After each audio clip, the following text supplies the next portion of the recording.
नीलम दीदी ने कहा, मंदिर के पीछे जंगल में बाघ है, वहीं गुर्रा रहा है।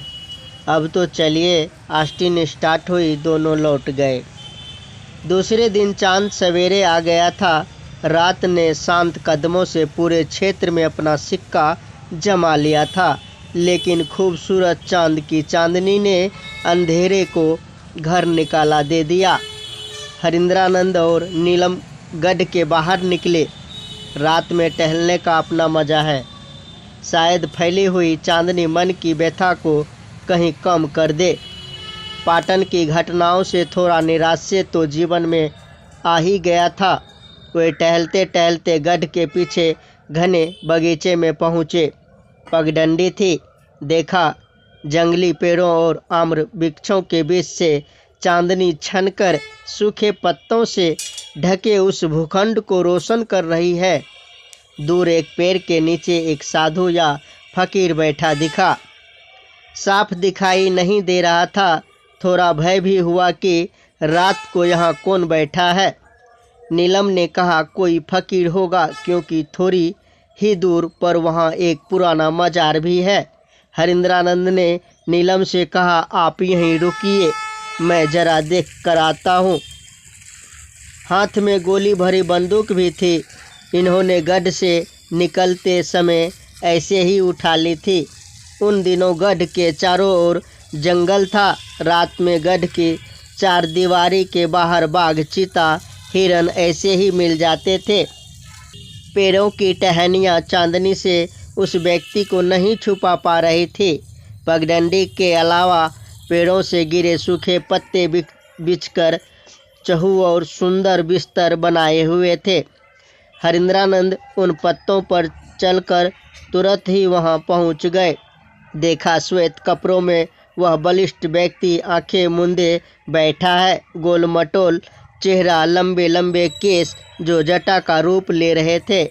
गिरे सूखे पत्तों पर कदमों से उठी खर खर की आवाज़ ने साधु की तंद्रा तोड़ी। आँख खोलते ही नज़र हरिंद्रानंद पर पड़ी। दो साधकों का आमना सामना हुआ। प्रणाम, हरिंद्रानंद बोले। प्रत्युत्तर नहीं मिला। बाबा, मैं शिव का शिष्य हूँ। आप इस सुनसान में अकेले बैठे क्या कर रहे हैं? गंभीर आवाज़ आई। मैं तो बगीचे में बैठा हूँ। तुम 15 वर्षों तक शमशान में अकेले क्या करते रहे? इन्हें समझते देर नहीं लगी कि इसे जरूर प्रेत सिद्धि है। वहीं सूखे पत्तों के बिस्तर पर बैठ गए। नीलम उन्हें बैठा देख वहीं आ गई और फिर वही खर खर की आवाज़। हरिंद्रानंद ने बंदूक की नाल दूसरी ओर कर दी। नीलम ने कहना शुरू किया, बाबा, पीछे जो मजार है, आप वहीं आए हैं क्या? मैं तो घूमता ही रहता हूँ।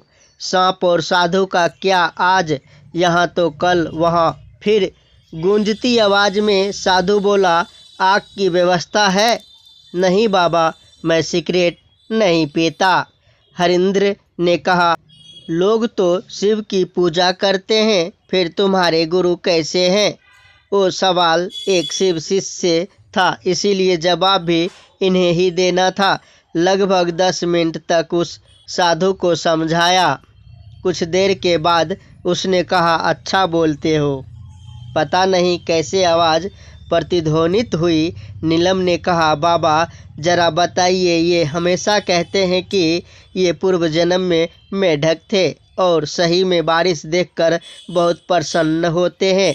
साधु ने हरिंद्रानंद को बाईं ओर इशारा करते हुए कहा, वहाँ एक आईना का बड़ा टुकड़ा पड़ा है। इन्होंने देखा, आईना का बड़ा टुकड़ा पत्तों पर पड़ा है और आईना के पीछे का लाल रंग स्पष्ट दिख रहा है। आईना का टुकड़ा उठा लाए। उजली दाढ़ी वाले साधु ने कहा, आईना देखो, क्या दिख रहा है? इसमें तो बाबा की तस्वीर है।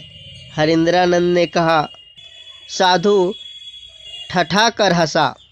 उसके अट्टहास से पेड़ के कुछ सूखे पत्ते जमीन पर आ गए। बोला, आईने में दूसरे का चेहरा कब से दिखने लगा? यह तुम्हारा ही चेहरा है। अब बताओ, यह मेढक का तो नहीं है ना? ये गलानी से भर गए। उपसमाहर्ता होने का भान चकनाचूर हो चुका था। उदास मन से सोच रहे थे कि साधु ने ठीक ही कहा, आईना में दूसरे का चेहरा कैसे दिखेगा? मैं भी कितना मूर्ख हूँ। देखते देखते साधु का स्वरूप बदलने लगा। जटाएं आ गई, बगल में त्रिशूल भी आ गया। सर्फ नहीं आया।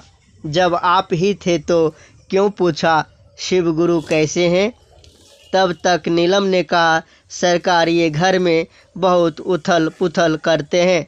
इनकी ओर देखते हुए बहुत गंभीर स्वर में सिद्ध साधु ने कहा, हरिंद्र, घर को मसान मत बनाओ, दोनों लौट जाओ।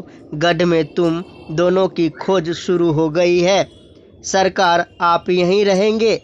नीलम ने टोका, मैं तो सब जगह रहता हूँ। अचानक पेड़ों के पत्तों और टहनियों ने आती चांदनी को रोका।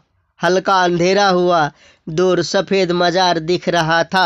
अब कहीं कुछ नहीं, मात्र मन प्रांत और धरा पर बिखरे सूखे पत्ते। हरिंद्रानंद ने बंदूक उठाई और दोनों वापस हो गए। सभी को प्रणाम भाई बहन। मेरे चैनल पर अगर आप नए हैं तो कृपया सब्सक्राइब, लाइक, बेल आइकन को यानी घंटी के निशान को ज़रूर दबाएं ताकि कोई भी वीडियो सबसे पहले आप तक पहुंचे। प्रणाम।